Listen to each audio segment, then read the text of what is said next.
Second में देखिए खबरों का विश्लेषण तह तक। आने वाले त्योहारों के दौरान देश में धमाके की पाकिस्तानी साजिश का पर्दाफाश हुआ है।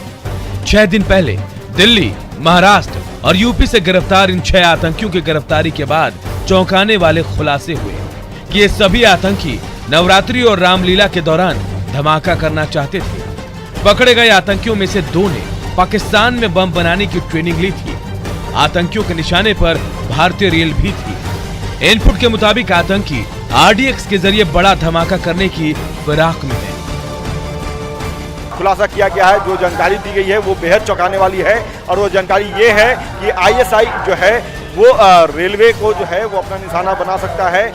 जो पुल पुलिया है या भीड़ भाड़ वाले इलाके हैं वहाँ पे RDX लगा करके विस्फोट कर सकता है और भीड़ भाड़ वाले इलाके में खासतौर पे जो है वो ब्लास्ट करने की मंशा जो है वो ISI की है।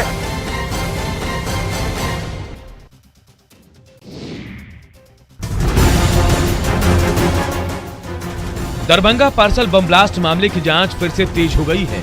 NIA की टीम सोमवार को दिल्ली से पटना पहुंची। NIA ने इस ब्लास्ट कांड के मुख्य साजिशकर्ता हाजी सलीम और कफील को 5 दिनों के रिमांड पर लेने का अनुरोध किया था, जिसे स्वीकार भी कर लिया गया। NIA की टीम यूपी के कैराना से गिरफ्तार इन दोनों आरोपियों से 5 दिनों तक पूछताछ करेगी। पटना के बेऊर जेल जाकर NIA की टीम ने दोनों आरोपियों को रिमांड पर लिया। आपको बता दें कि 17 जून को दरभंगा रेलवे स्टेशन पर एक पार्सल जो कपड़ों की खेप थी उसमें विस्फोट हुआ था। हालांकि विस्फोट में कोई घायल नहीं हुआ। पुलिस ने जांच के बाद इस बात का खुलासा किया कि पार्सल को तेलंगाना के सिकंदराबाद रेलवे स्टेशन पर बुक किया गया था। पार्सल में विस्फोटक लिक्विड के रूप में था, जिसे बोतल में भरा गया था। बोतल को कपड़ों से लपेटा गया था और इसे कपड़ों की खेप के रूप में बुक किया गया था।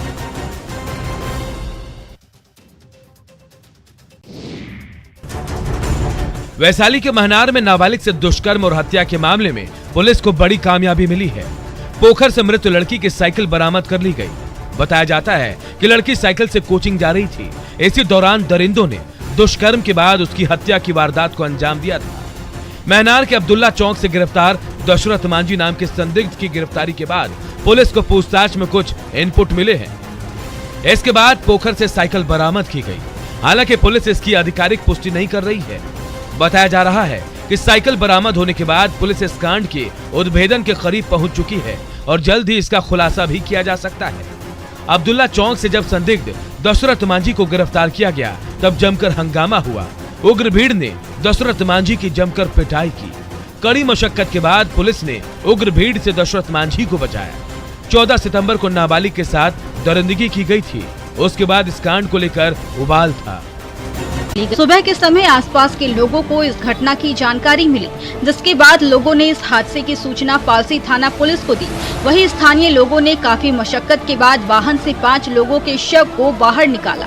घटना की जानकारी मिलने पर पुलिस घटना स्थल पर पहुंची और शव को अपने कब्जे में लेकर पोस्टमार्टम के लिए अररिया सदर अस्पताल भेज दिया है और आसपास के लोगों से पूछताछ कर रही है। बताया जा रहा है कि सभी अनंत मेला घूमकर लौट रहे थे। घर जाने के दौरान ये हादसा हुआ।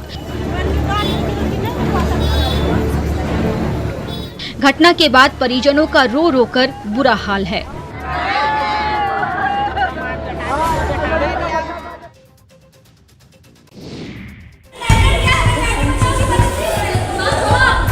मुजफ्फरपुर में बॉयफ्रेंड को लेकर 2 लड़कियां आपस में भिड़ गई। लड़कियों की इस लड़ाई का वीडियो सोशल मीडिया में तेजी से वायरल हो रहा है। जमकर दोनों लड़कियां एक दूसरे पर टूट पड़ी, एक दूसरे के बाल खींच रही हैं। इन दोनों लड़कियों को ध्यान से देखिए।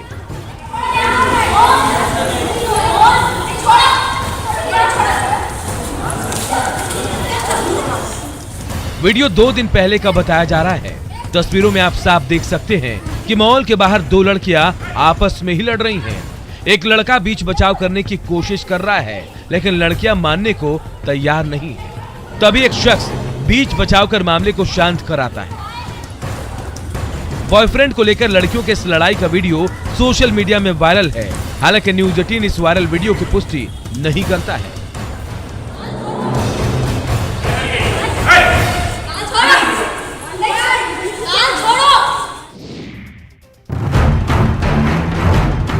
पंचायत चुनाव से पहले मुंगेर में पुलिस और नक्सलियों के बीच मुठभेड़ हुई। दोनों तरफ से करीब 50 राउंड फायरिंग हुई। हालांकि नक्सली फरार हो गए। मुंगेर के एसपी ने बताया कि जंगली पहाड़ी पर नक्सलियों के जमा होने की खबर थी। इसके बाद सर्च ऑपरेशन चलाया गया। पुलिस टीम को देखते ही नक्सलियों ने फायरिंग शुरू कर दी, जिसके जवाब में पुलिस ने भी फायरिंग की। कुछ 20-25 की संख्या में नक्सल लोग लगाए टाड़ के अंतर्गत आए थे, तो उसको सूचना पर एसटीएफ और जिला पुलिस संयुक्त कार्रवाई करते हुए जल्दी त्वरित करते हुए तो वहाँ गए थे। उसी के सूचना पे जो जाने के बाद दोनों तरफ से फायरिंग हुआ है।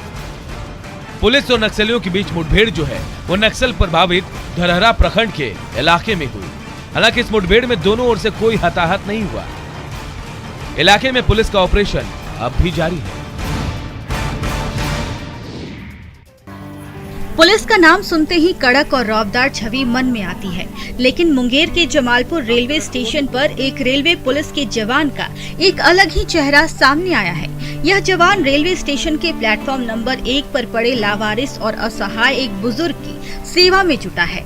नाई को बुला करके उनका बाल दाढ़ी कटवाया गया, कटवा करके फिर जो है उनको स्नान करवाया गया, पूरा गंदगी जो था उसको साफ करके और नया कपड़ा लाए और पहना करके। जमालपुर के इस जवान ने मानव सेवा का उदाहरण प्रस्तुत किया है। शेखपुरा जिले के लोदीपुर पंचायत का रहने वाला बुजुर्ग राम नरेश यादव के नाते रिश्तेदारों ने उन्हें भगा दिया था, जिसके बाद से वह इसी स्टेशन पर रह रहा था।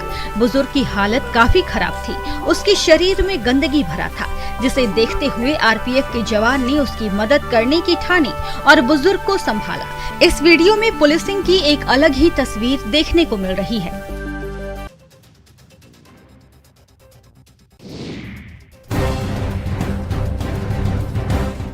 गिरिडीह में बगोदड़ के हेसला पंचायत के कोड़ाडी गांव में रात के वक्त हाथियों ने जमकर उत्पात मचाया। हाथियों के झुंड ने एक घर के दरवाजे को तोड़कर घर में रखा सारा अनाज चट कर गए। इसके अलावा 5-6 लोगों के चारदीवारी को तोड़ने के साथ साथ खेतों में लगे मकई, अरहर और धान की फसलों को रौंद दिया है। झुंड में करीब 12 हाथी थे, जिन्हें वन विभाग की टीम ने गाँव से बाहर किया। गाँव के लोगों का कहना है कि आए दिन हाथियों का झुंड गाँव में घुसकर उत्पात मचाता है। कई बार गाँव के लोगों ने इसकी शिकायत वन विभाग को की, लेकिन फिर भी हाथियों का उत्पात कम होने का नाम नहीं ले रहा है। घटना के बाद ग्रामीणों ने वन विभाग से क्षतिपूर्ति की मांग की है। हाथी ने उत्पात मचाकर फसल और घर का नुकसान किया है कि तत्काल इसकी जांच करते हुए मुआवजा की भुगतान किया जाए। हाथियों की संख्या 1 दर्जन है। दिन के समय हाथी जंगल में डेरा जमाए रहते हैं और रात होते ही गाँव में घुसकर तबाही मचाना शुरू कर देते हैं।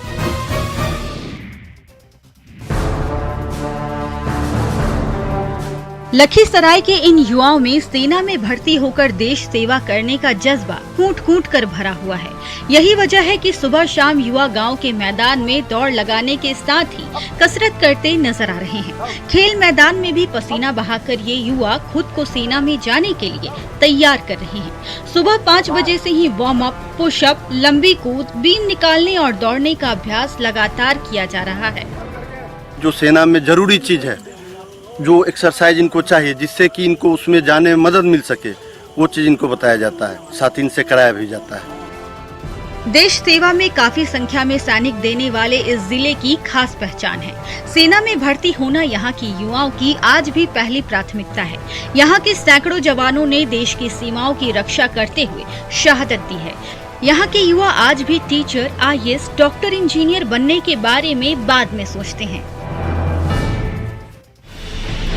बगहा के दियारा इलाके में बसे गांव में बाढ़ के बाद हालात तो सामान्य हो चुके हैं, लेकिन हर तरफ बर्बादी, बेबसी और लाचारगी का आलम है। ग्रामीण इलाकों के लोग परेशानियों में जीने को मजबूर हैं। गंडक नदी का पानी तो गांव से लौट चुका है, लेकिन घरों में कीचड़ भरा है और रास्ते वीरान नजर आ रहे हैं। लोगों का घर छिन चुका है, रहने का ठिकाना खो चुका है। अब ये सड़क पर ही अपनी जिंदगी काटने को मजबूर है, खुले आसमान के नीचे।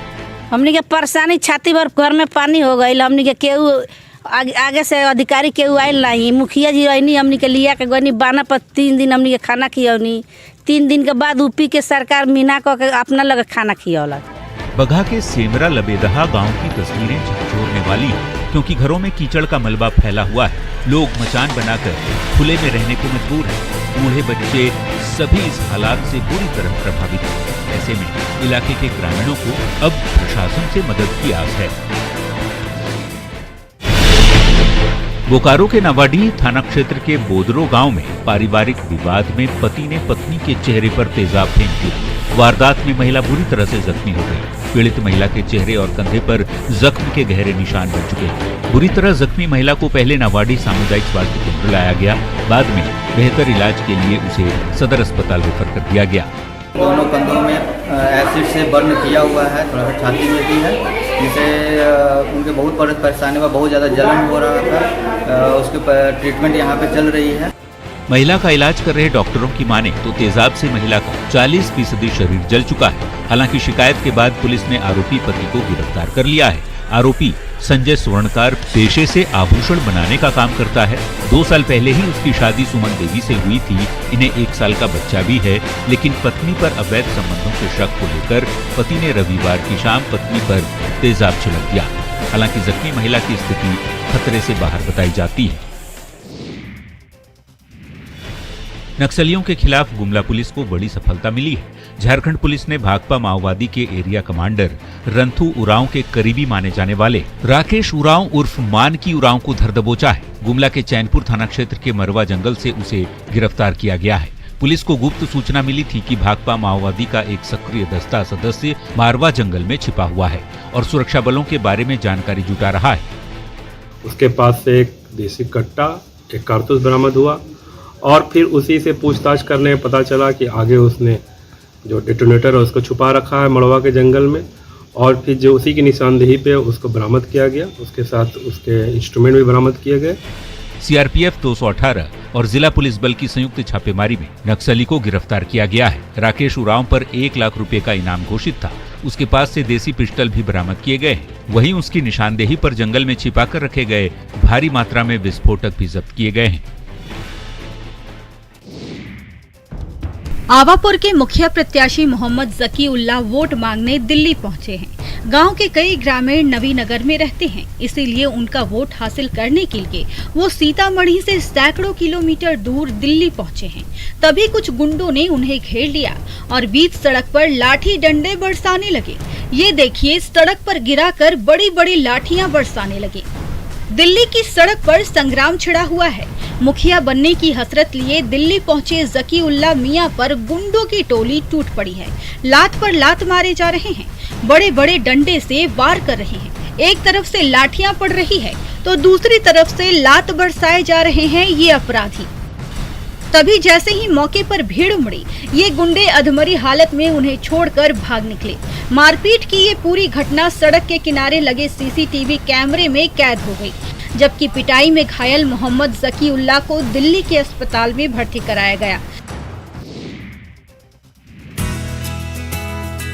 पूर्वी सिंहभूम में मुसाबनी प्रखंड के नक्सल फोकस एरिया सरहुदा गांव में अब बच्चों के लिए बीडीओ की पाठशाला सजेगी। जंगली और पहाड़ी इलाका होने की वजह से बच्चों को 4 किलोमीटर दूर स्कूल जाने में परेशानी होती थी और पढ़ाई छोड़कर बच्चे अपना सारा समय कंचे खेलने में बर्बाद करते थे। 1 सप्ताह पहले जब मुसाबनी बीडीओ इलाके का दौरा करने पहुंची थी तो उन्हें बच्चों की पढ़ाई बंद होने की जानकारी मिली, जिसके बाद अब गाँव में ही नहीं हर घर में ब्लैक बोर्ड बनाया जा रहा है। बीडीओ की पाठशाला नाम से बन रहे इस ब्लैक बोर्ड के जरिए गांव के बच्चों को पढ़ाया जाएगा। इसके लिए गांव के ही शिक्षित युवकों को जिम्मेदारी दी गई है, जहां प्रतिदिन 3 से 4 घंटे तक पाठशाला की शुरुआत की जाएगी। इसके लिए नियुक्त शिक्षकों को बीडीओ अपने वेतन से 1000 रुपए का भुगतान करेंगी, जिससे गाँव में पाठशाला चलती रहे। विकास से दूर सरहुदा गाँव में बीडीओ की पाठशाला लगने से अब उम्मीद जगी है कि बच्चे भी शिक्षित हो पाएंगे।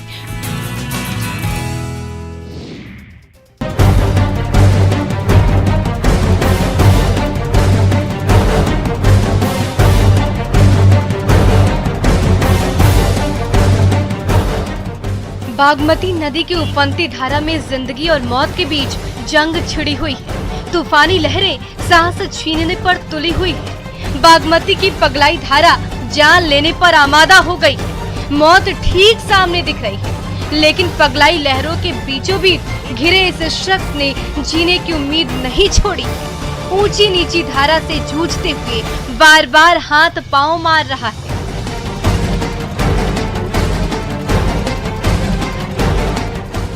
ये वायरल वीडियो है समस्तीपुर के हरपुर घाट का, जहां यात्रियों से खचाखच लदी नैया बीच मझधार में अचानक पलट गई। 7 यात्रियों ने तो तैरकर जान बचा ली, लेकिन एक अब भी लापता है।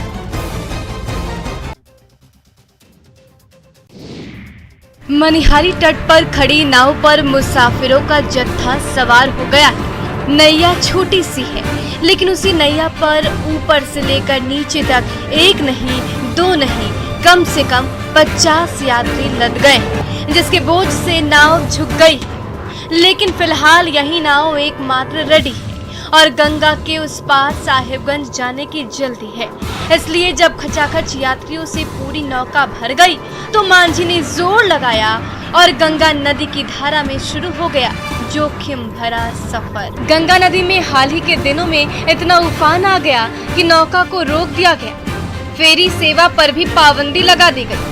फिर भी मुसाफिरों की मजबूरी का फायदा उठाकर चोरी छिपे छोटी छोटी नौका गंगा नदी में दौड़ रही है, जो एक साथ इतने यात्रियों को उस पार ले जाती है। लेकिन बीच मझधार में नौका डोली तो उस पार सवार यात्रियों का भगवान ही मालिक है। सुब्रत गुहा, न्यूज़ 18 कटिहार। घर से साइकिल सवार 2 दोस्त कोचिंग सेंटर की ओर बढ़े जा रहे हैं। अभी साइकिल का पहिया मेन रोड पर घूम ही रहा है कि पीछे से आ रही तेज रफ्तार ट्रक का भारी भरकम पहिया छात्र उज्जवल राय को कुचलता हुआ बढ़ गया। ये देखिए, मोहल्ले की सड़क से छात्र की साइकिल ने जैसे ही मेन रोड पर टर्न लिया, तभी पीछे से आ रही ट्रक उसे रौंदती हुई बढ़ गई। ट्रक की टक्कर से वो छात्र सड़क पर गिर पड़ा। ठीक पीछे आ रहा साथी उसे बचाने के लिए दौड़ पड़ा, लेकिन तब तक ट्रक के कहर का शिकार छात्र दम तोड़ चुका था। ट्रक वाले जानबूझ के इसको धक्का मारे हैं। जो दिखाई पड़ रहा है साइकिल जहाँ गिरा है जैसे एकदम रोड के किनारे।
को बेहतर स्वास्थ्य सुविधा मिले, सरकारें इसको लेकर काम कर रही हैं। केंद्र से लेकर राज्य तक बीमा की सुविधा भी दी जा रही है, ताकि गंभीर बीमारी का इलाज भी गरीब करा सके। लेकिन छपरा में 2 नाबालिग अपने बीमार पिता को लेकर ठेले पर घूम रहे हैं, लोगों से मदद की गुहार लगा रहे हैं। बीमार व्यक्ति का नाम सुनील महतो है, जो मजदूरी करता था। करीब 6 महीने पहले काम करने के दौरान छज्जा गिरने से वो गंभीर रूप से घायल हो गया।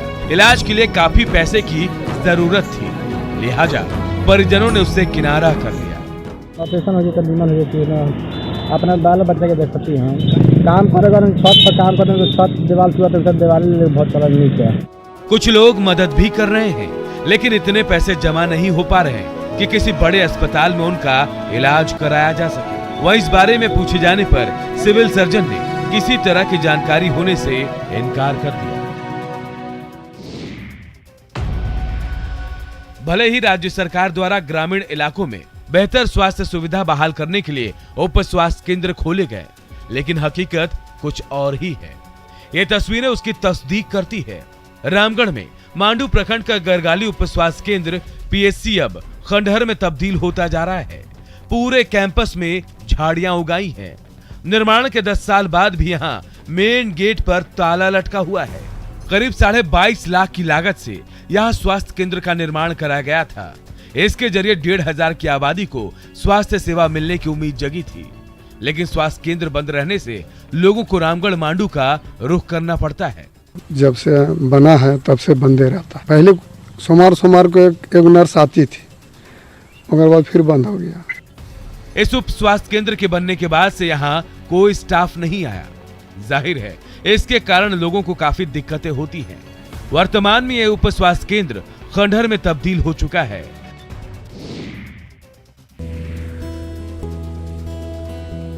प्रकृति ने झारखंड को कई नेमतों से नवाजा है। इन्हीं में से एक है पतरातू प्रखंड के भदानी नगर स्थित निम्मी झरना। इसकी खूबसूरती देखते ही बनती है। इसकी खासियत है कि यहाँ सालों भर पानी गिरता रहता है। करीब 70 फीट की ऊंचाई से गिरती जलधारा की खूबसूरती को देखने यहाँ बड़ी संख्या में पर्यटक पहुँचते रहते हैं। पूरा झरना करीब 1 किलोमीटर के दायरे में पहाड़ों से नीचे कई धाराओं से होकर गिरता है। हालांकि झरने तक पहुंचने वाला रास्ता काफी जर्जर है। इलाके में बुनियादी सुविधाओं की भी कमी है, जिसे लेकर स्थानीय लोगों ने प्रशासन और सरकार से गुहार लगाई है। निम्मी झरना के ठीक 200 फीट ऊपर से बड़काकाना रांची रेल लाइन का निर्माण हो रहा है। जब इस रूट पर ट्रेनों की आवाजाही शुरू होगी तो यहाँ से गुजरने वाले यात्रियों को अनोखे नजारे का दीदार होगा। लोगों की यही मांग है कि यदि इस रूट पर 4 लेन का निर्माण हो तो राजधानी के लोग भी इस खूबसूरत झरने का दीदार करेंगे। पर्यटन के साथ ही इलाके में रोजगार भी बढ़ेगा। शिवम क्लिनिक के बाहर चमचमाती फटफटिया की कतार लगी। उसी में से एक बाइक पर बैठा ये शातिर हैंडल अनलॉक करने की जुगत में भिड़ा हुआ है। ये देखिए, उसने बाइक पर मास्टर की लगा दी है और बार बार हैंडल को घुमा रहा है। आखिरकार कुछ देर की कोशिश के बाद शातिर अपराधी सफल होता है और जैसे ही हैंडल अनलॉक होता है, बाइक को मोड़कर रोड की ओर ले जाता है और किक लगाते ही वहां से रफू चक्कर हो जाता है। यहाँ पे मैंने बाहर गेट के सामने गाड़ी खड़ा की है, ठीक है, और दिखाने के लिए अंदर ले गया। हाँ। और बस 5 या 10 मिनट बाद जैसे मैं बाहर आया, हाँ, तो मेरी गाड़ी वहाँ पे नहीं थी। कौन सी गाड़ी थी आपका? हीरो का था, ग्लैमर था। कैसे ये शातिर चोर बाइक की सीट पर बैठकर हैंडल का लॉक तोड़ने की कोशिश कर रहा है। जैसे ही लॉक टूटा, पल भर की भी देर नहीं लगी। बाइक मेन रोड पर घुमाई, किक लगाकर स्टार्ट किया और दिन दहाड़े चमचमाती फटफटिया ले उड़ा। और बड़ी खबर इस वक्त पटना